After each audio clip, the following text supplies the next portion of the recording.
हैं आज सैटरडे भी है और लास्ट टॉपिक है हमारा। तो हमारा वाटर फॉर ऑल। तो water is one of the most important resources और साथ साथ में जब मैं बोलता हूँ तब ये लिखा लिखा भी करो। और साइंस ऐसा सब्जेक्ट है कि अगर इसमें एक टॉपिक है उसमें 5-6 टॉपिक जो है वो अलाइड हो जाते हैं। ठीक है, वो कोई मतलब हम हिस्ट्री में जब पढ़ते हैं फ्रेंच रेवोल्यूशन पढ़ते हैं या रशियन रेवोल्यूशन या और कोई रेवोल्यूशन, वो स्पेसिफिक वही बन जाता है हमारे पास। ठीक है, लेकिन हमारी साइंस में जो है वो अगर डाइजेस्टिव सिस्टम पढ़ रहे हैं उसमें उसके बाकी सिस्टम भी उसके साथ जुड़ जाएंगे, थोड़ा थोड़ा वो भी एक्सप्लेन करना पड़ता है। ठीक है, तो ये चीज आपको माइंड में रखनी पड़ेगी और बार बार आपको इसको जो लेक्चर यहाँ से डिलीवर होते हैं वो 2 4 5 6 बार जब आप देखोगे समझोगे अपनी बुक्स भी खोलोगे तब जाके। और टीचरों के साथ सबसे इम्पोर्टेंट जरूरी है कि अपने टीचर के साथ कंसल्ट किया करो, वहां से क्लैरिटी ऑफ थॉट आता है कि हमने आगे बढ़ना कैसे। ठीक है, मैं यहाँ से लेक्चर डिलीवर कर रहा हूँ, ये बात है कि हम ये जितनी भी टेक्नोलॉजी एडवांस हो जाएगी वो हमें ह्यूमंस को कभी रिप्लेस नहीं कर पाएगी, क्योंकि ह्यूमन ब्रेन इतना ज्यादा डेवलप्ड है, फ्लेक्सिबल है कि उसको ओवरहाल कर देती है। ठीक है, तो वो गैप एक चीज रहता है, सामने इंटरेक्शन का गैप रहता है और ये साथ साथ आपको थोड़ी एक्स्ट्रा मेहनत करनी पड़ेगी। तो आज हम टॉपिक की तरफ चलते हैं, वाटर फॉर ऑल। देखो ये भी हमारा नेचुरल रिसोर्स है, वाटर पानी हमारा नेचुरल रिसोर्स है, is one of the most important resource gifted to us after the air. ठीक है, हवा पानी कल हमने डिस्कस किए बहुत सारी चीजें, नेचुरल रिसोर्सेज क्या क्या है, सॉइल है, क्रॉप्स है, ठीक है, फॉरेस्ट रिसोर्सेज है, एनिमल रिसोर्सेज है। अब आज हम डिस्कस कर रहे हैं water. It forms the basis of life for every living organism on earth. ठीक है, लाइफ की बेसिस ही हमारी वाटर से ही है। ठीक है, लाइफ सस्टेन ही कर रही है इस दुनिया पे, इस प्लेनेट अर्थ पे, इस वाटर की वजह से। ठीक है, इसके अलावा बहुत सारी चीजें हैं लेकिन वाटर भी एक बहुत बड़ा कॉन्स्टिट्यूएंट है जिसकी वजह से हम यहाँ पे सर्वाइव कर पा रहे हैं। Life without water is unimaginable and impossible. This is the sole reason why finding traces of or signs of water is an important criteria of planetary exploration। और जितने भी planetary exploration हो गई मतलब दूसरे planets हम explore कर रहे हैं, ठीक है, मार्स जुपिटर सैटर्न जो भी एक्सप्लोर कर रहे हैं हम, वहां पे क्या ढूंढ रहे हैं, पानी ही ढूंढ रहे हैं वहां पे।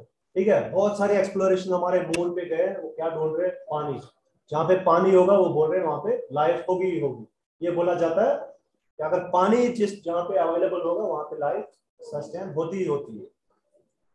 Life on earth probably would not have been even begun if not for water. तो अगर ये भी बोला जाता है कि अगर इस दुनिया में अगर पानी नहीं होता तो लाइफ जो है यहाँ पे स्टार्ट ही नहीं हुई होती। ठीक है, तो इतना जरूरी हमारे लिए वाटर है। तो नीचे कुछ इंटरेस्टिंग फैक्ट्स है। तो वर्ल्ड वाटर डे मनाया जाता है 22 मार्च को। ठीक है, नोट डाउन साथ साथ कर लिया करो आप, 22 मार्च को ये मनाया जाता है world water day. Second point, Earth consists of 78% water and the rest constitutes land। इस दुनिया पे धरती जितनी पूरी अर्थ है ना प्लेनेट, इसका 78% इस पे पानी ही पानी है। इस पे इस दुनिया में इस अर्थ प्लेनेट अर्थ पे 78% सिर्फ पानी ही पानी है। ठीक है, अब वो उसके अलग अलग है, वो ओशंस और फ्रेश वाटर और हमारा मैरीन है वो अलग अलग है, वो आगे बताऊंगा।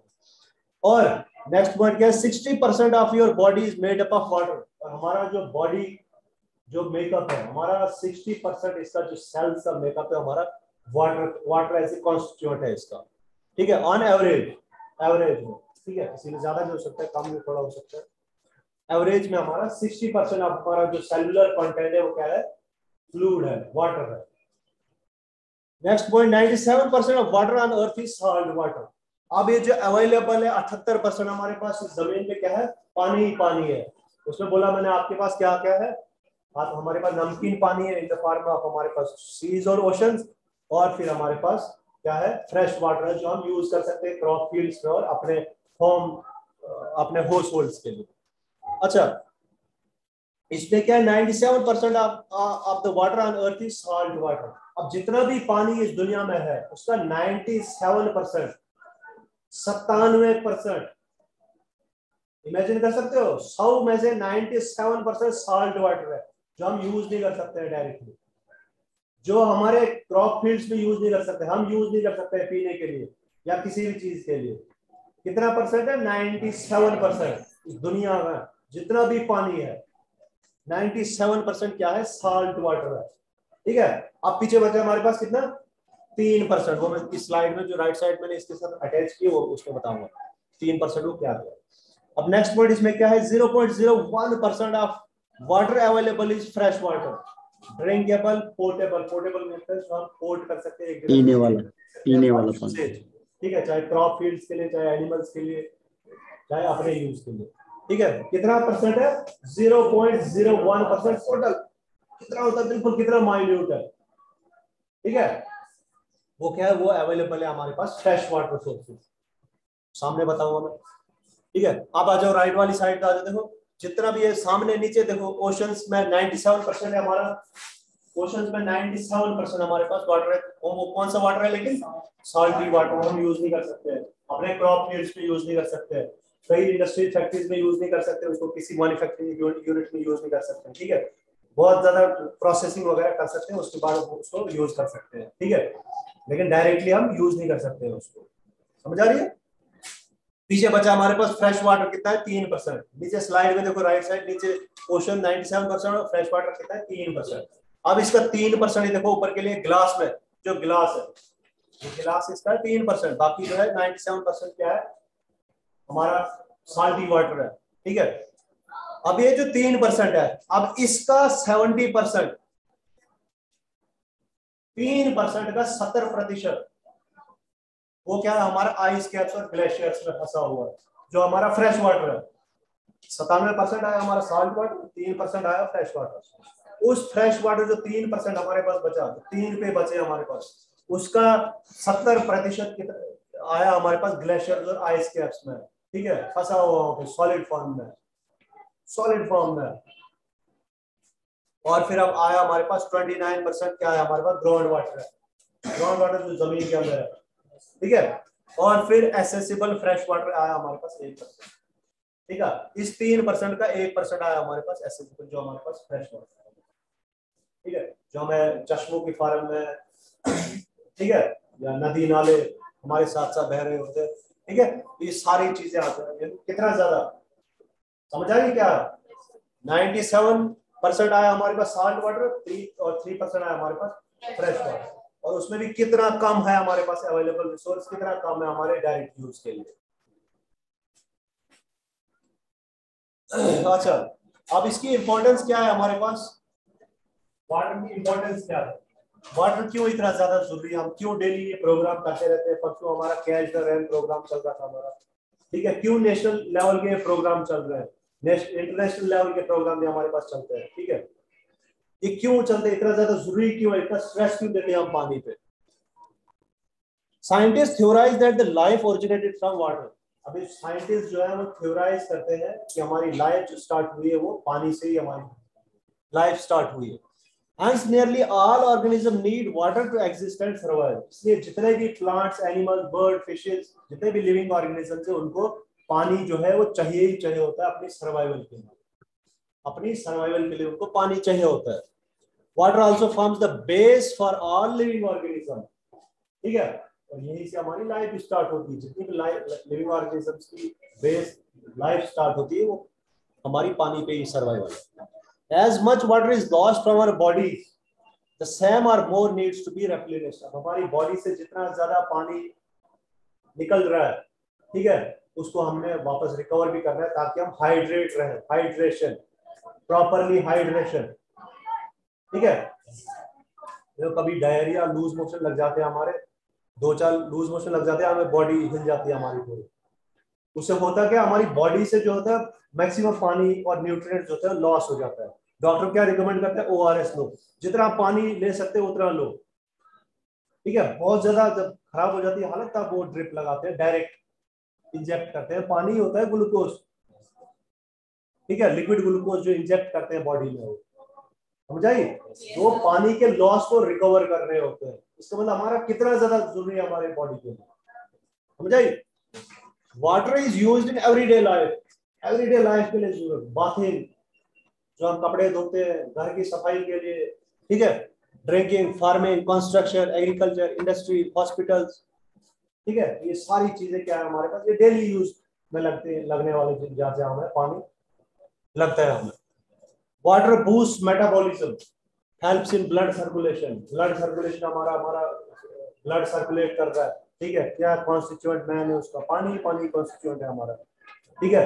फिर ब्लड सेल आ जाते हैं उसमें, मिक्सअप हो जाते हैं जो अपना काम करते हैं। हेल्प्स क्रिएट सलाइवा, सलाइवा जो हमें डाइजेशन में हेल्प करते हैं, मुंह में हमारी जो बनती है। And provides oxygen to the cells of the body, ठीक है, ऑक्सीजन प्रोवाइड करते हैं हमारे सर्कुलेशन को। It hosts different aquatic creatures, और इसी पानी में हमारे एक्वेटिक क्रिएचर्स भी रहते हैं, मछलियां बहुत सारी हमारे पास, प्रांस है, ठीक है, केकड़े रहते हैं हमारे पास इसी पानी में, बहुत सारे प्लांट लाइफ है, ठीक है, बहुत सारी प्लांट लाइफ, एक्वेटिक लाइफ जो पानी में ही रहते हैं, वहीं पे सर्वाइव करते हैं, बहुत सारे इंसेक्ट्स, ठीक है। Used as means of transportation, transportation जहां हम देखा होगा आपने, कितने बड़े बड़े जहाज चलते हैं हमारे ओशन सी, दरियाओं में चलते हैं, ठीक है। हमारा बल्क में ट्रांसपोर्ट होता है मटेरियल इंटरकॉन्टिनेंटल, ठीक है, इंटर जो हमारे कंट्रीज के आपस में जो ट्रेड होता है, हमारा बल्क में हमारा ट्रांसपोर्ट होता है, समंदर और उसी ओशंस के थ्रू हमारा ट्रांसपोर्ट होता है, जितना भी मैन्युफैक्चरिंग मटेरियल है हमारा मैक्सिमम हमारा, या कोल है, पेट्रोलियम है, वहीं से हमारा ट्रांसपोर्ट होता है, ठीक है, पानी के ऊपर से ही ट्रांसपोर्ट होता है। After understanding how important water is and how there is scarcity of fresh water in the world, let us look at some of the ways in which we can sensibly use water and conserve it as much as possible. तो इतनी चीजें हमने देख ली, क्यों इतना ज्यादा जरूरी है हमारे लिए, हमारी सर्वाइवल के लिए क्यों इतना ज्यादा जरूरी है। तो अब हम देखेंगे कि पानी का बचाव कैसे कर सकते हैं हम, और कैसे कैसे करना चाहिए, ठीक है, कैसे करना चाहिए। सेंसिबली यूज वाटर, कैसे हम यूज करें उसको सेंसिबली। तो पहला हमारा वाटर कंजर्वेशन का है डैम्स, ठीक है, ये वाटर कंजर्वेशन में पहला हमारा डैम है, ठीक है। ये आप अपनी बुक्स पे चेक कर सकते हो सारे, ये तो डैम्स बिल्कुल पेज टू पेज चल रहा हूं मैं आपकी बुक के हिसाब से। Dams, how are lakes and reservoirs created, how is electricity generated, या हमारे माइंड में आता है हमारे इलेक्ट्रिसिटी जनरेट कैसे होती है, ठीक है। यहाँ इतने बड़े बड़े लेक और रिजर्वायर बनते कैसे हैं, ठीक है। Dams are the answers to this question, अभी जो डैम्स है उसका आंसर है, इसका चाहे इलेक्ट्रिसिटी का बनने का या वाटर रिजर्वायर हमारे पास, ठीक है, स्टोरेज हमारे पास आ जाती है उनकी वाटर की। डैम्स आर ह्यूज बैरियर्स, बहुत बड़े बड़े बैरियर्स होते हैं, आपने देखे होंगे, आपसे हाईवे पे चल रहे होंगे, हमारा हाइड्रो इलेक्ट्रिक प्रोजेक्ट्स है एक दो, ठीक है, देखे होंगे आपने, हाईवे पे भी है और आगे हमारे नेशनल हाईवे पे भी है। along with water bodies to restrict and confine the flow of water, ठीक है, बहुत बड़ी बड़ी बॉडीज कंस्ट्रक्शन हो जाती है ताकि वो जो फ्लो होता है हमारे पानी का, हमारे जो बड़े बड़े नाले होते हैं, ठीक है, नदियां होती हैं, उनके भी छोटे छोटे हमारे डैम बनते हैं, और हमारे रिवर्स पे तो बनते ही हैं, ठीक है। तो बहुत बड़े बड़े स्ट्रक्चर क्रिएट किए जाते हैं और वहां पे उसको पानी को ब्लॉक किया जाता है, वहां पे स्टोरेज बन जाती है, ठीक है, स्टोरेज ऑफ वाटर के लिए चल जाता है, आगे फ्लो होता है आगे पानी। This confinement helps generate electricity, ठीक है, इलेक्ट्रिसिटी जनरेशन अलग से टॉपिक आपका फिजिक्स में होगा, ठीक है, तो उसमें हम देखेंगे कैसे हम ये इलेक्ट्रिसिटी को जनरेट करते हैं हम डैम्स में, ठीक है। इतना आप यहाँ पे याद रखो कि हम ये डैम्स के थ्रू ही इलेक्ट्रिसिटी, पानी के थ्रू ही पानी के फ्लो हमारे पास आता है बहुत बड़ा क्वांटिटी में, ठीक है, और वो फिर हमारी इलेक्ट्रिसिटी जनरेट होती है। जनरेशन में अलग से टॉपिक ऑफ फिजिक्स में पढ़ेंगे। Because the water is stored at height creative potential energy, ठीक है, पोटेंशियल एनर्जी होती है स्टोर्ड एनर्जी, पोटेंशियल एनर्जी बोलते हैं स्टोर्ड एनर्जी, ठीक है। जो डैम में जब बहुत ज्यादा पानी जमा हो गया हमारे पास, तो उस पानी में अपनी ताकत वो स्टोर्ड हो गई, ठीक है, स्टोर्ड एनर्जी उसके पास, तो फिर कंट्रोल्ड वे में उस पानी को हम एक जगह से फ्लो करवाते हैं, ठीक है, और फ्लो जब करवाते हैं उसको, वो पानी जो है वो हम उस पावर को ट्रांसफॉर्म करते हैं हम इलेक्ट्रिसिटी में। The water confined is also used for irrigation and agricultural purpose। और अब जो हमने इस पानी को जो स्टोर किया, कन्फाइन किया एक जगह, उसको हम एग्रीकल्चर पर्पस के लिए यूज कर सकते हैं, ठीक है, बाकी हम इरिगेशन पर्पस के लिए भी वहां से उसको यूज कर सकते हैं। अभी सिग्निफिकेंस क्या है डैम्स की? One of the first and foremost use of dams has to be generation of hydro electric power. ठीक है, hydro electric power, hydro means पानी, ठीक है, हाइड्रो मतलब पानी और इलेक्ट्रिक पावर मतलब पानी, उसकी क्या हमारी electricity generation which produces electricity, helps in controlling a flood। ठीक है, फ्लड्स को भी कंट्रोल करता है क्योंकि हमारे पास रिजर्वायर्स बने होते हैं। ठीक है, वहां पे हम कंट्रोल्ड फैशन में उसको आगे गेट्स खोल देते हैं डैम्स के, जब वो उस हिसाब से हमारा फ्लड जो है हमारा वो भी कंट्रोल में रहता है। As the rate at which water flows can be caught and control, तो जो हम बैरियर लगाते हैं डैम्स की वजह से हम जो बैरियर्स बनते हैं रिवर्स में या कैनाल्स में, उसकी वजह से जो फ्लो होता है हमारा इस पानी का वो भी हमारा उसमें कंट्रोल आता है। ठीक है, जिसकी वजह से फ्लडिंग में हमारी पॉसिबिलिटी नहीं रहती है। फ्लडिंग उसी केस में पॉसिबिलिटी रहती है अगर हमारे पास वो बैरियर जो है वो टूट जाए। ठीक है, dam store water to be used by farmers for irrigation purposes. ठीक है, इरिगेशन पर्पसेस के लिए हम इसको यूज कर सकते हैं, एग्रीकल्चरल पर्पसेस के लिए यूज कर सकते हैं हम जो स्टोर्ड पानी हमारे डैम्स में। Serves the purpose of drinking to nearby people. ठीक है, जो आसपास गांव होते हैं वहां के लिए सप्लाई कर सकते हैं हम उस पानी को। ठीक है, water stored in dam is called as reservoir. ठीक है, उसको रिजर्वायर कहा जाता है, रिजर्वायर बोलते हैं किसी भी स्टोरेज को। ठीक है, तो डैम भी एक किस्म का रिजर्वायर है, water reservoir. This water can be used for various water related activities. तो वाटर रिलेटेड एक्टिविटीज जो स्पोर्ट्स वगैरह करा सकते हैं वहां पर। ठीक है, वो भी एक कांसेप्ट है हमारा। While there are lots of benefits, अब जो अभी तक हम तो बेनिफिट्स ही गिना रहे थे, लेकिन उधर हमारे पास उन डैम्स के जो बनाते हैं उसके नेगेटिव इफेक्ट्स भी होते हैं हमारे पास बहुत सारे। Dams negatively affect social, economic and environmental factor. ये अलग से एक टॉपिक है हमारा, इसके नेगेटिव इफेक्ट्स कैसे अफेक्ट करते हैं हमारे एनवायरमेंट को, वो अलग से एक टॉपिक है हमारा, बहुत वो अभी आपने नहीं पढ़ना है इसमें। For instance, dams can displace local tribes without providing necessary compensation and shelter। ठीक है, तो ये भी एक नेगेटिव इफेक्ट है इसके, जो डैम्स जहाँ पे बना रहे होंगे हम वहाँ पे, तो वहाँ पे लोकल कम्युनिटी जो आसपास रहते होंगे तो उनको हटाना पड़ता है। ठीक है, जैसे हमारे पास एक एग्जांपल है पुल्लुडा। ठीक है, जब हमारा डैम बन रहा था आगे तो ये पीछे तक पानी पहुंच गया था तो उनको वहां से हटाना पड़ा। ऐसे ही बहुत सारे जो गांव या लोग रहते होंगे उसके आसपास उनको हटाना पड़ता है उनको। ठीक है, उनकी शेल्टर को हटाना पड़ता है। Dams can be a financial drain on the public exchequer. ठीक है, अब इतना ज्यादा पैसा लगता है, इतना बड़ा डैम बनाना होता है। ठीक है, फिर बाद में इलेक्ट्रिसिटी जनरेट करनी पड़ती है हमें। ठीक है, बहुत बड़ा प्रोजेक्ट, मेगा प्रोजेक्ट होता है हमारा। ठीक है, इसमें बहुत ज्यादा पैसा लगता है, इसका गवर्नमेंट का बहुत ज्यादा पैसा लगता है। ये नेगेटिव में नहीं गिन सकते हम, पॉजिटिव भी है क्या, हमें उसके बहुत ज्यादा फायदे भी है। एनवायरमेंटल लॉस हमारे होते हैं, वो अलग से टॉपिक है हमारा। Results in loss of biological diversity and deforestation. ठीक है, बायोलॉजिकल डाइवर्सिटी हमारी उधर की लॉस हो सकती है आसपास। ठीक है, स्लाइड्स आ सकते हैं, स्लाइड्स आसपास के एरियाज में आ सकते हैं, सिंकिंग हो सकती है। ठीक है, हमने देखा भी है। ठीक है, हाईवेज पे जब ये डैम बना था उसके बाद बहुत सारे टाइम तक हमारा सिंकिंग पोर्शन रहा था थोड़ा सा। ठीक है, और डिफॉरेस्टेशन। ठीक है, आसपास का जंगल उसकी वजह से जो है वो तबाह हो सकता है। आसपास की जो लोकल वहाँ की इकोलॉजिकल बैलेंस होगा वो उसकी वजह से खराब हो सकता है इन डैम्स की वजह से। तो ये कुछ नेगेटिव इफेक्ट्स थे। अच्छा, तो नेक्स्ट और लास्ट स्लाइड आज की हमारी वाटर हार्वेस्टिंग। अब इसको बचाएं कैसे? ठीक है, पानी इतना चल रहा है हमारा, कंटिन्यूअसली हमारा बह रहा है, रेन वाटर हो रहा है। ठीक है, नदी नालों में बह रहा है पानी, इसको हार्वेस्ट कैसे करें, स्टोर कैसे करें हम इसको, और फिर बाद में यूज कैसे करें उसको। ठीक है, देखो राइट साइड आ जाओ पहले आप, देखो roof top rain water harvesting. देखो इस घर पे रेन पड़ रही है, बारिश पड़ रही है। ठीक है, उनका रूफ टॉप देखा कैसे स्लोप में है, इनका रूफ टॉप जो इनका छत है वो कैसे स्लोप में है। और स्लोप के साथ साथ क्या है, जब स्लोप इनका खत्म हो गया, जहाँ पे छत खत्म हो रहा है वहां पे पाइप इनने बिछाई हुई है। उस पाइप के थ्रू जितना भी ये पानी है वो आगे किधर जा रहा है, स्टोरेज टैंक में जा रहा है। ठीक है, टैंक इनने बनाया हुआ है घर के सामने।